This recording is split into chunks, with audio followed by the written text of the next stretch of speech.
Hello everyone, welcome to the bureaucrats factory. मेरा नाम है वरुण प्रधान और मैं आपके लिए लेकर आया हूँ इंडियन कॉन्स्टिट्यूशन के 50 बहुत ही इम्पॉर्टेंट क्वेश्चंस। यदि आप सिविल सर्विसेज की तैयारी कर रहे हैं या फिर जुडिशियल सर्विसेज की तैयारी कर रहे हैं या फिर किसी अन्य कॉम्पिटिटिव एग्ज़ाम की तैयारी कर रहे हैं, चाहे वो डीएलए हो या एडीपीओ हो या फिर कोई और दूसरे कॉम्पिटिटिव एग्ज़ाम्स हों, उनमें ये क्वेश्चन आपको बहुत काम में आने वाले हैं।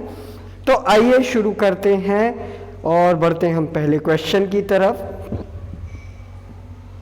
Question number 1 reads, The mind of the makers of Constitution of India is reflected in which of the following? और इसका सही जवाब है option A, the preamble. Preamble के लिए कहा भी जाता है it is the key to the mind of constitutional makers. ठीक है, तो preamble is the key to mind of constitution makers. अगला क्वेश्चन है, who is the ex officio chairman of council of state? Rajya Sabha के पदेन सभापति कौन होते हैं? इसका सही जवाब है option B, the vice president of India. The vice president of India is the ex officio chairman of council of states. Third question की ओर बढ़ते हैं। All the doubts and disputes arising out of or in connection with the election of president shall be inquired into and decided by whom? यदि राष्ट्रपति के चुनाव से संबंधित कोई विवाद होता है तो उस पर जांच और निर्णय लेने का अधिकार किसके पास है? सो ये अधिकार सिर्फ सुप्रीम कोर्ट ऑफ इंडिया के पास है। ऑप्शन सी इसका सही जवाब है। और इसके अलावा कौन सा ऐसा इलेक्शन है जिस पर सुप्रीम कोर्ट के पास अधिकार है, वो आप मुझे कमेंट सेक्शन में ज़रूर लिख कर बताएं। ऑलराइट, चौथे क्वेश्चन की तरफ बढ़ते हैं। चौथा क्वेश्चन है, right to property is a fundamental right, legal right, social right या directive principle of state policy? इसका सही जवाब है लीगल राइट। ठीक है, right to property is a legal right. Prior to the 44th amendment it was a constitutional right और fundamental right. 44th amendment में इसे फंडामेंटल राइट्स की श्रेणी से बाहर कर दिया गया था। आप मुझे कमेंट ऑप्शन में बता सकते हैं कि कौन सा आर्टिकल है कॉन्स्टिट्यूशन का जो राइट टू प्रॉपर्टी से डील करता है। अगले क्वेश्चन की तरफ बढ़ते हैं। Question number 5, the words unity and integrity of the nation were incorporated in the preamble of constitution of India by which amendment?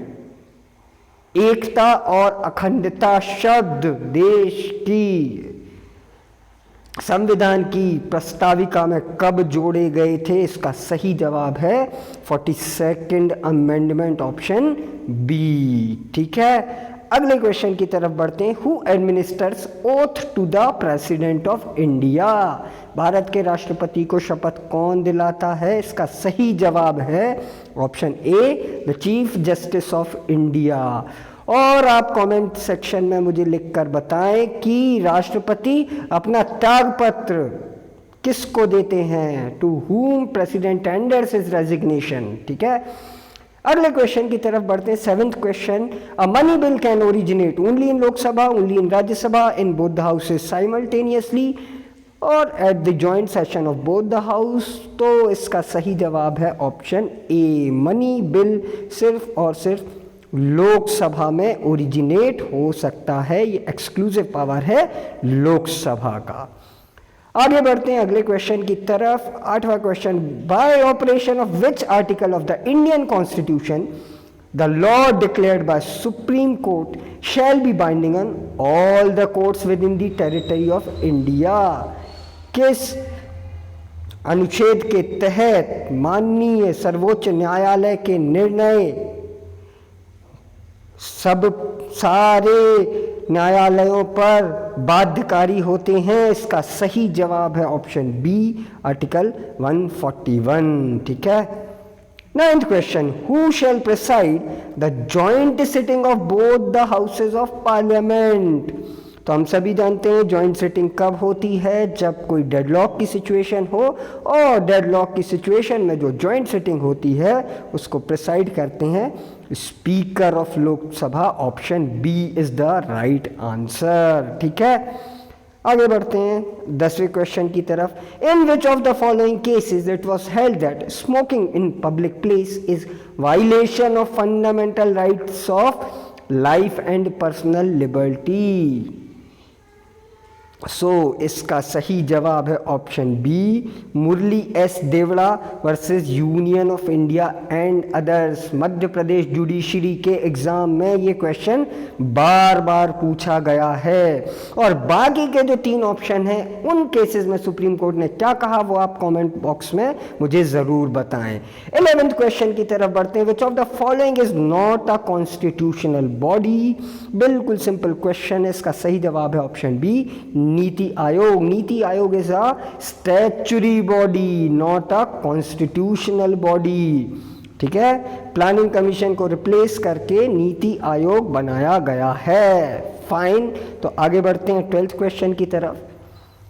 Under Indian constitution fundamental duties enshrined under Article 51A does not include the duty number 1 to uphold and protect sovereignty of India, B to defend the country when called upon to do so, C to value and preserve rich heritage of our composite culture, and D to protect monuments, places and objects of national importance। इसका सही जवाब है option D, क्योंकि option D एक DPSP है, ना कि fundamental duty of citizen. ठीक है, आगे बढ़ते हैं 13वें क्वेश्चन की तरफ। Which of the following is true and correct regarding article 14 of the constitution of India. A, it forbids class legislation, B, it allows reasonable classification, C both, and D none of these. The right answer is C, both. It forbids class legislation as well as it allows reasonable classification. All right, आगे बढ़ते हैं अगले question की तरफ। Which of the following articles of the Constitution of India recognizes the doctrine of double jeopardy? किसी भी व्यक्ति को एक अपराध के लिए 2 बार सजा नहीं मिलेगी, ये किस अनुच्छेद में कहा गया है? इसका सही जवाब है ऑप्शन सी, आर्टिकल 20 क्लॉज 2, अनुच्छेद 20 की उपधारा 2। ठीक है, अगले क्वेश्चन की तरफ बढ़ते हैं। Constitution of panchayat is given in constitution of India under which article? इसका सही जवाब है ऑप्शन ए, 243B, आर्टिकल 243B में पंचायत के बारे में बात की गई है। 16th क्वेश्चन की तरफ बढ़ते हैं। Protection and improvement of environment and safeguarding forest and wildlife is fundamental duty, directive principle of state policy, both DPSP and fundamental duty, या नन ऑफ दीज। सो इसका सही जवाब है option C, it is both DPSP and fundamental duty. राज्य के नीति निर्देशक तत्व और मूलभूत कर्तव्यों में, दोनों में ये दिया हुआ है।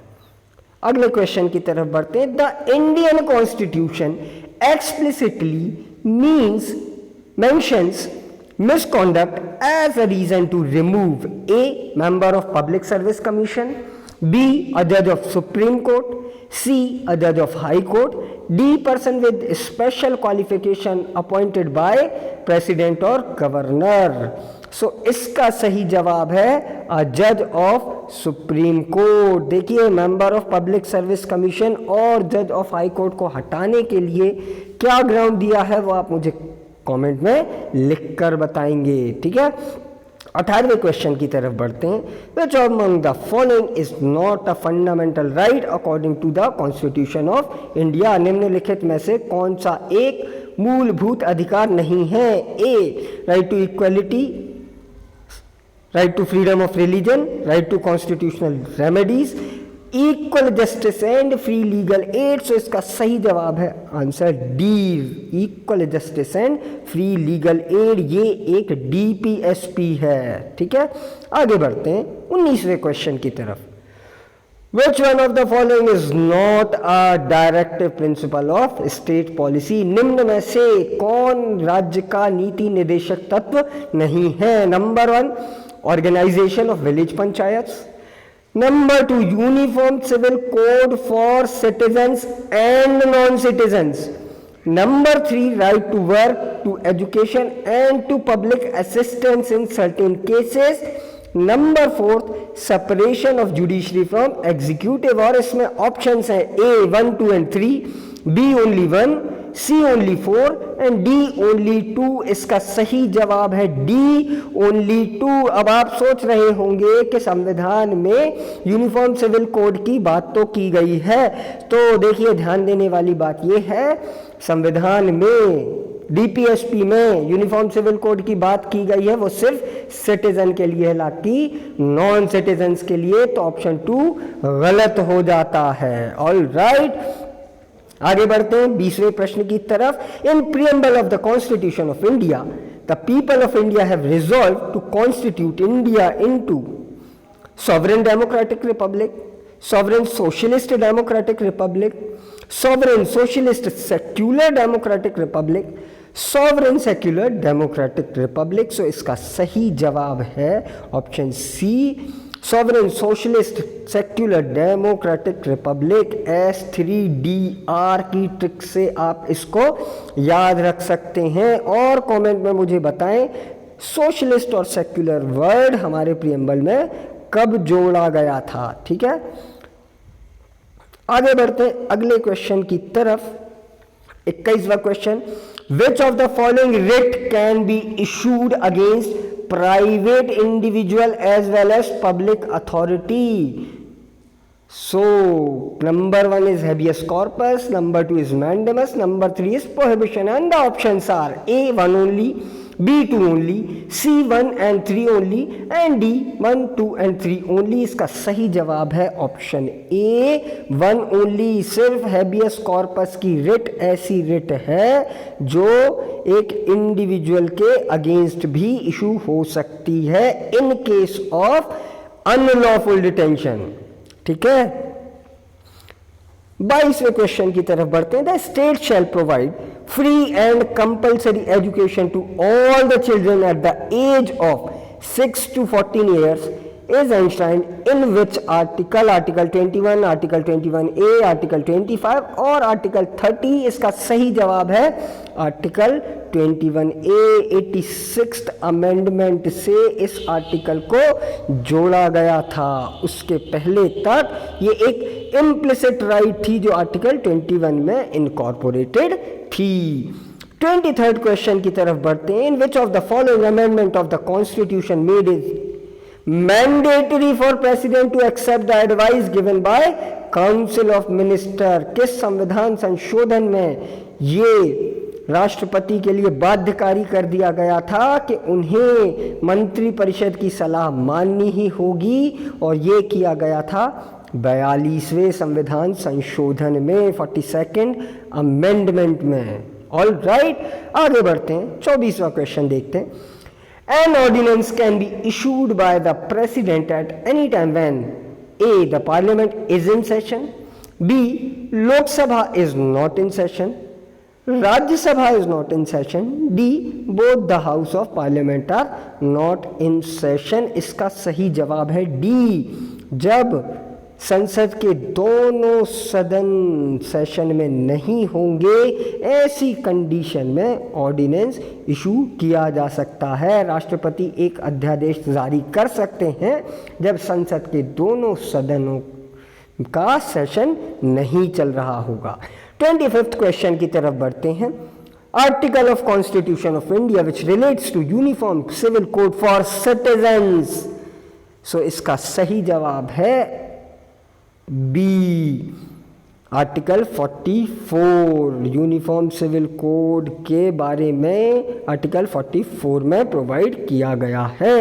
26वें प्रश्न की तरफ बढ़ते हैं। The time gap between two sessions of parliament cannot exceed, संसद के दो सत्रों के बीच में अधिक से अधिक कितना अंतर हो सकता है? तो इसका सही जवाब है सी, 6 मंथ, 6 महीने से ज्यादा ड्यूरेशन नहीं होना चाहिए। ठीक है, 27वें क्वेश्चन की तरफ बढ़ते हैं। Where law is made by a state legislature on the subject enumerated in concurrent list with the assent of president repugnant to the earlier law made by parliament, then law so made by state A shall prevail in state, B shall not prevail in the state, shall prevail with the permission of Supreme Court, D shall prevail with the permission of High Court। इसका सही जवाब है option A, it shall prevail in the state,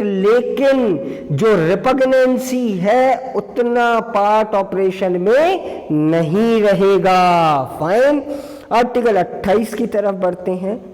Shayara Bano versus union of India 2017 case is related with A triple talaq, B Muslim marriage, C maintenance and D divorce. इसका सही जवाब है option ए, यहां पर गलत लिखा हुआ है, इसका सही जवाब है ऑप्शन ए। शायरा बानो का जो केस है वो ट्रिपल तलाक से रिलेटेड था। मेंटेनेंस से रिलेटेड जो एक केस था उसका नाम बिल्कुल इससे मिलता जुलता था, उसका नाम मुझे आप कमेंट बॉक्स में जरूर लिखकर बताएं। 28वें क्वेश्चन का सही जवाब है ऑप्शन ए, ट्रिपल तलाक। ठीक है, it is not related to maintenance, यहां पर मिसप्रिंट है। 29 में आ जाते हैं। Article 24 of the constitution prohibits employment of children in any factory और माइन और in any hazardous employment below the age of A 18 years, B 12 years, C 14 years और डी 16 ईयर्स। इसका सही जवाब है 14 ईयर्स। 14 साल से छोटे बच्चों को हैजार्डस एक्टिविटी में एम्प्लॉय करने से रोक रहा है आर्टिकल 24। ठीक है, अगले क्वेश्चन की तरफ बढ़ते हैं। The power to grant pardons, reprieves, respites और remissions of punishment etcetera under article 72 of constitution is exercised by the president of India, A on the advice of prime minister, B on own as the head of the union, C on the advice of council of ministers, D on the advice of law minister। इसका सही जवाब है option C, on the advice of council of minister. देखिए ये एक तरह का thumb rule भी है कि प्रेसिडेंट अपने ज्यादातर फंक्शंस एक्सरसाइज करने के लिए काउंसिल ऑफ मिनिस्टर, मंत्री परिषद की सलाह लेते हैं और एक तरह से वो सलाह उन पर बाध्यकारी, बाइंडिंग होती है। ठीक है, 31 पर आ जाएं।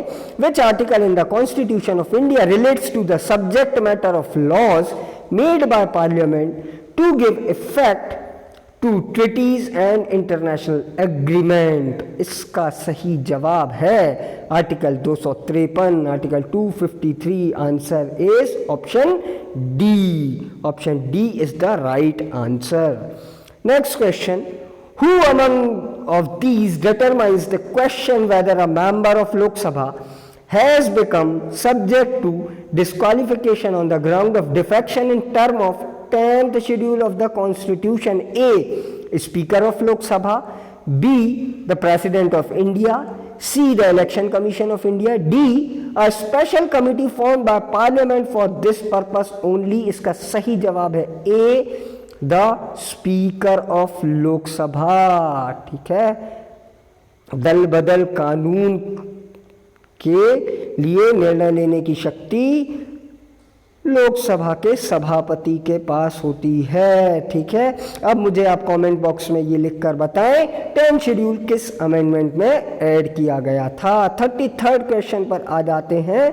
इन which landmark judgment did the supreme court of India lay down guidelines against sexual harassment of women at work place. इसका सही जवाब है option A Vishakha versus state of Rajasthan, ठीक है, इस केस में ये गाइडलाइंस आई थी। ऑलराइट, आगे बढ़ते हैं अगले क्वेश्चन की तरफ। A professor of university who is an eminent jurist is eligible to be appointed as a judge A in High Court, B in High Court and Supreme Court both, C Supreme Court, D neither in Supreme Court nor in High Court। इसका सही जवाब है C in Supreme Court। सिर्फ सर्वोच्च न्यायालय में president, राष्ट्रपति किसी विधिवेत्ता, किसी एमिनेंट जूरिस्ट को डायरेक्टली अपॉइंट कर सकते हैं एज अ जज, हाई कोर्ट में नहीं कर सकते हैं।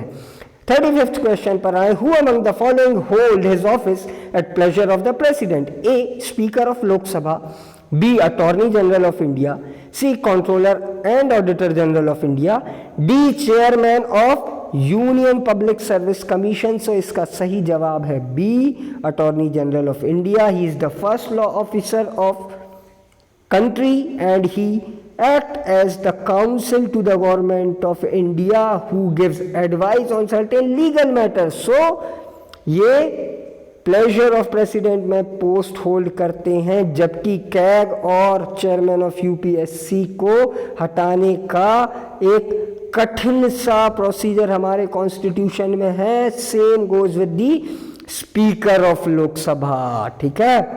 अर्थात प्रेसिडेंट जब चाहें अटॉर्नी जनरल को हटा सकते हैं, लेकिन बाकी तीन को इस तरह से नहीं हटाया जा सकता है।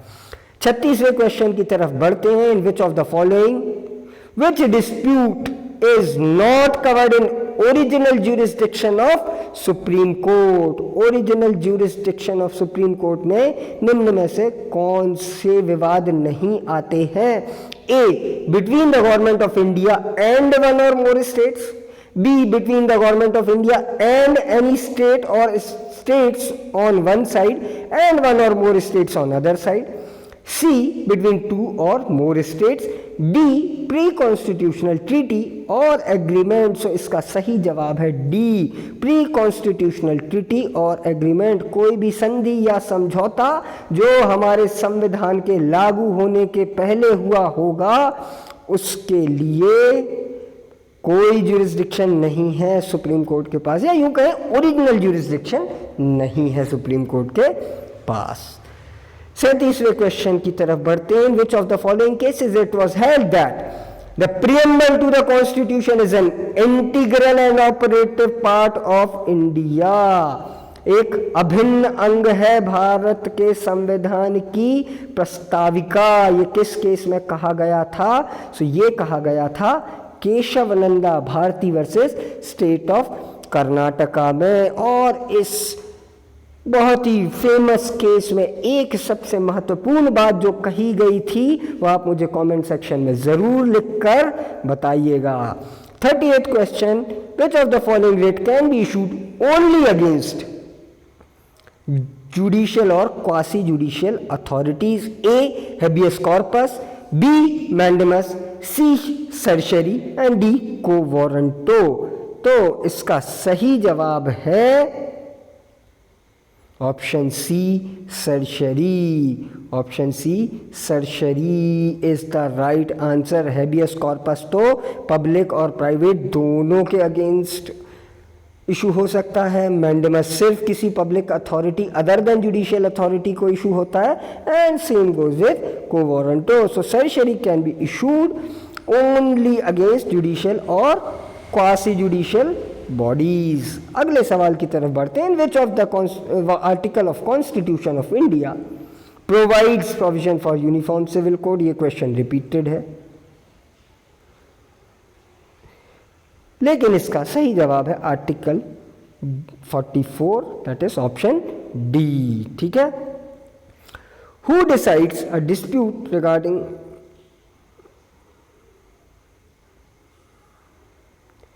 the election of president of India? A election commission, B chief justice of India, C parliament and D supreme court। Again ये एक रिपीटेड क्वेश्चन है, इसका सही जवाब है option D, the supreme court of India, ठीक है।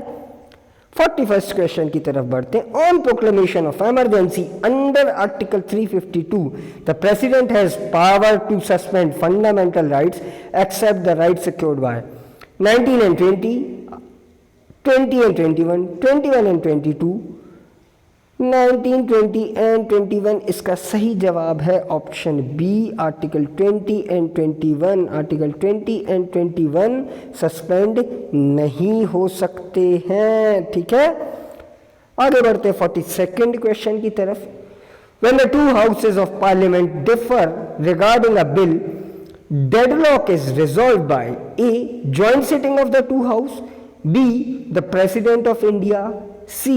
the prime minister of India, D. special committee। इसका सही जवाब है A. joint sitting of two houses। एक संयुक्त बैठक बुलाई जाएगी लोकसभा और राज्यसभा की, जिसको प्रिसाइड करेंगे स्पीकर ऑफ लोकसभा, ठीक है। आगे बढ़ते हैं और 43rd क्वेश्चन को देखते हैं। Among below which case is not related to constitutional amendment? A. Shankari Prasad Deo versus union of India, B. Sajjan Singh versus state of Rajasthan, C. Golaknath versus state of Punjab and D. Maneka Gandhi versus union of India. So इसका सही जवाब है option D, Maneka Gandhi versus union of India, which is one of the most important cases related to article 21 right to life and liberty। क्या क्या कहा गया था इस केस में, ये आप कमेंट बॉक्स में मुझे जरूर बताएं। और इसी केस में एक गोल्डन ट्रायंगल रूल आया था, आर्टिकल 14, 19 और 21 एक गोल्डन ट्रायंगल फॉर्म करते हैं। इन तीनों आर्टिकल्स को अलग अलग नहीं देखा जाएगा, बल्कि इनको एक साथ इंटरप्रेट किया जाएगा। 44th question, disqualification on ground of defection would not apply in cases of merger if not less than dash of members of legislature party concerned has agreed to such merger। इसका सही जवाब है D, 2/3। यदि 2/3 members किसी party के साथ विलय कर लेते हैं तब उनको दल बदल कानून में डिस्क्वालीफाई नहीं किया जाएगा, ठीक है। 2/3 मेंबर्स होना जरूरी है। 45th question, how many schedules are there in constitution of India? इसका सही जवाब है बी, 12th शेड्यूल। आप मुझे कमेंट में बताएं हमारे ओरिजिनल कॉन्स्टिट्यूशन में कितने शेड्यूल्स थे। करेंटली 12 शेड्यूल है, so the right answer is option B. 46th question पर आते हैं। The constitutional 65th Amendment Act reduce voting age of India. What is the minimum age for contesting in elections of panchayat in India? बहुत ध्यान से ये question पढ़ने वाला है, पहला सेंटेंस तो किसी काम का एक्चुअली है नहीं। So the minimum age for contesting elections in panchayat in India is B21। Panchayat का चुनाव लड़ने के लिए जो न्यूनतम आयु निर्धारित की गई है वो है 21 बरस। 47th, with reference to Article 21 of the Indian Constitution, consider the following statements. Number 1, due process of law is explicitly mentioned in Article 21. Number 2, Supreme Court in Maneka Gandhi versus Union of India held that principle of natural justice is inherent in Article 21। इसका सही जवाब है option B, 2 only. ये statement सही है कि नैसर्गिक न्याय का सिद्धांत कहीं ना कहीं निहित है आर्टिकल 21 में। The principle of natural justice is inherent in article 21। लेकिन पहला स्टेटमेंट गलत है, क्योंकि due process of law is not explicitly mention, it is implied in article 21। ये बात भी मनेका गांधी वाले केस में ही कही गई थी, ठीक है। तो पहला स्टेटमेंट गलत हो जाता है, दूसरा सही हो जाता है। सो इसका सही जवाब है option B. 48th question, which of the following statement is correct? Equality before law deals with juridically equally, while equal protection of law deals with one juridical equality। Option B, equality before law is mentioned in Article 14, while equality equal protection of law is mentioned in Article 17. C. Both equality before law and equal protection of law are one and the same things. And D. Equal protection of law talks about negative discrimination. इसका सही जवाब है option A. Option A इसका सही जवाब है. 49th question की तरफ बढ़ते हैं. 49th question, a member of Rajya Sabha can become a minister of union government. The Indian Constitution provides 65 years of tenure to Rajya Sabha. Which of the following statement given above is are correct? इसका सही जवाब है option ए, one only. Second statement incorrect है, क्योंकि देखिए राज्यसभा से भी कोई भी व्यक्ति जो आता है वो मिनिस्टर बन सकता है. ठीक है, फाइन. बट ऑप्शन 2 कह रहा है Indian constitution provide 6 years of tenure to Rajya Sabha. देखिए राज्यसभा जो है वो एक परमानेंट चैम्बर है, एक स्थायी सदन है, उसका कोई टेन्योर हमारे संविधान में नहीं दिया गया है. हालांकि हमारा कॉन्स्टिट्यूशन ये प्रोवाइड करता है कि हर 2 साल में 2/3 मेंबर्स रिटायर होंगे, इसलिए हर मेंबर जो इलेक्ट होता है राज्यसभा के लिए वो 6 वर्षों में रिटायर हो जाता है. सो वो 6 वर्ष राज्यसभा के मेंबर्स का टेन्योर है, राज्यसभा का टेन्योर नहीं. राज्यसभा एक परमानेंट हाउस है. So option A is correct. आखिरी क्वेश्चन की तरफ आते हैं. Who among the following can assume an office under government of India after retirement?